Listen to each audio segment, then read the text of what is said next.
Tu l'as sûrement remarqué, plus tu expliques, plus tu offres, plus tu te rends disponible, plus le respect baisse. Pas parce que tu vaux moins, parce que tu cadres moins. Le respect ne suit pas l'effort, il suit le cadre. Dans chaque échange, il y a un espace, un vide. La plupart le comblent d'instinct. Justification, détail, rajout. Mauvais réflexe. Ce vide est une arme. Pourquoi ?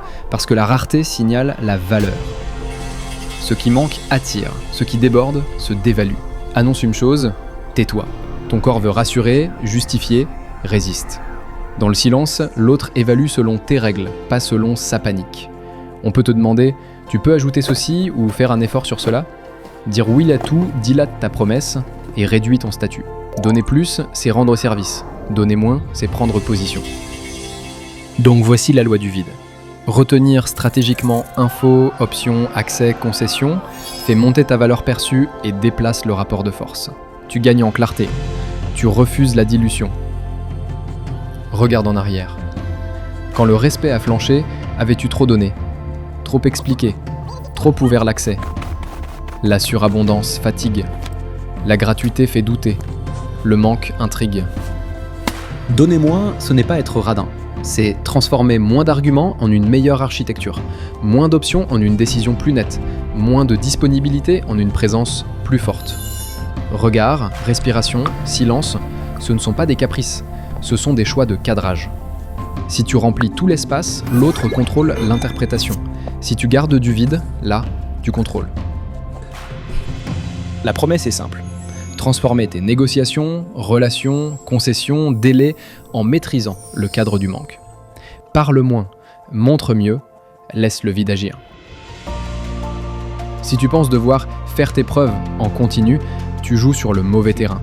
Ici, on va créer un vide utile, se retenir sans se braquer et faire monter la valeur perçue en parlant moins, en cadrant plus. Prêt ? On va plonger un peu plus dans la loi du vide. La loi du vide, c'est simple. Le vide n'est pas un manque. C'est une mise en scène qui donne du poids à chaque mot. Le secret n'est pas d'ajouter, c'est d'orchestrer. Premier pilier, les informations. Priorise. Un critère, une preuve, puis respire. La pause devient un amplificateur. Elle installe la compétence et le sérieux. Deuxième pilier, la disponibilité. Toujours dispo signifie substituable. Disponible rarement, mais clairement, signifie choisir. Poste tes créneaux, annonce tes délais, laisse le calendrier travailler pour toi. Troisième pilier, les options. Trop d'options, trop de choix, la décision se dissout. Un seul chemin suffit, l'essentiel. En retirant l'entre-deux, tu soulages l'esprit et tu accélères la prise de décision. Quatrième pilier, les concessions. Pas de geste réflexe. Laisse d'abord l'autre révéler ses priorités.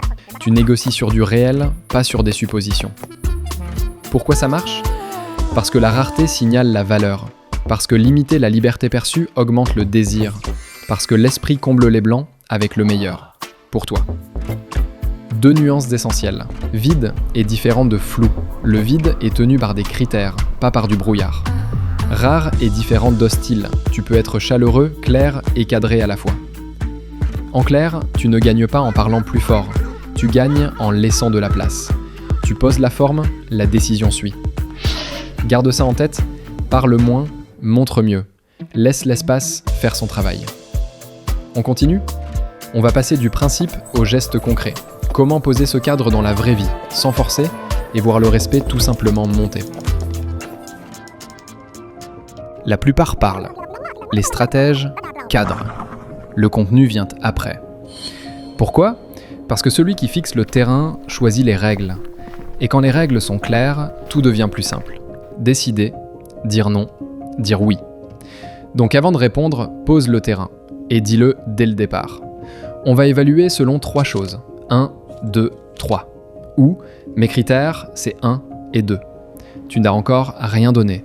Tu as juste posé le terrain. Montre des repères et remplace la justification par des standards. Je privilégie ceci ou cela.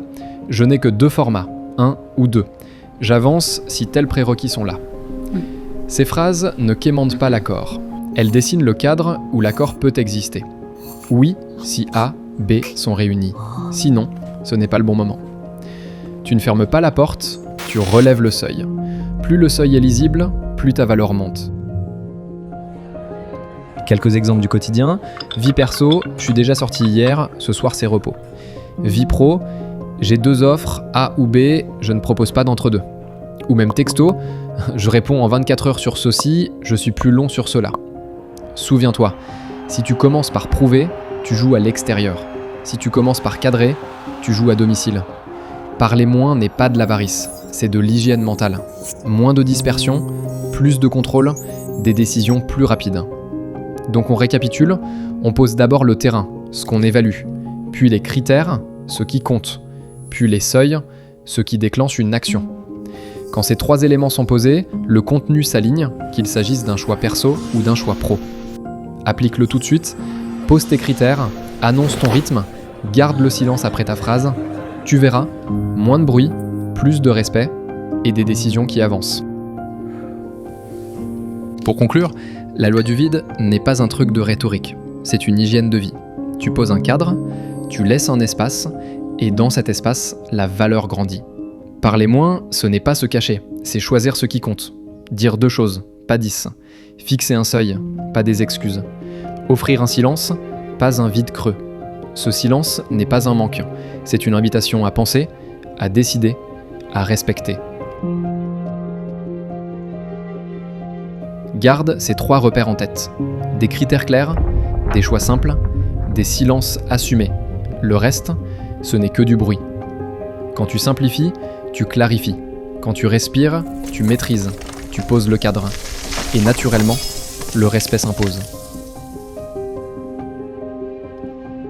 Si cette approche t'a fait gagner du temps, de la clarté ou simplement de la tranquillité, ne la garde pas pour toi. Partage-la à quelqu'un qui donne trop, qui s'épuise à tout expliquer. Dis-moi en commentaire si cette vidéo t'a aidé et n'hésite pas à t'abonner. Les prochaines vidéos iront plus loin, plus profond, plus utiles. Moins de bruit, plus d'impact. On est ensemble.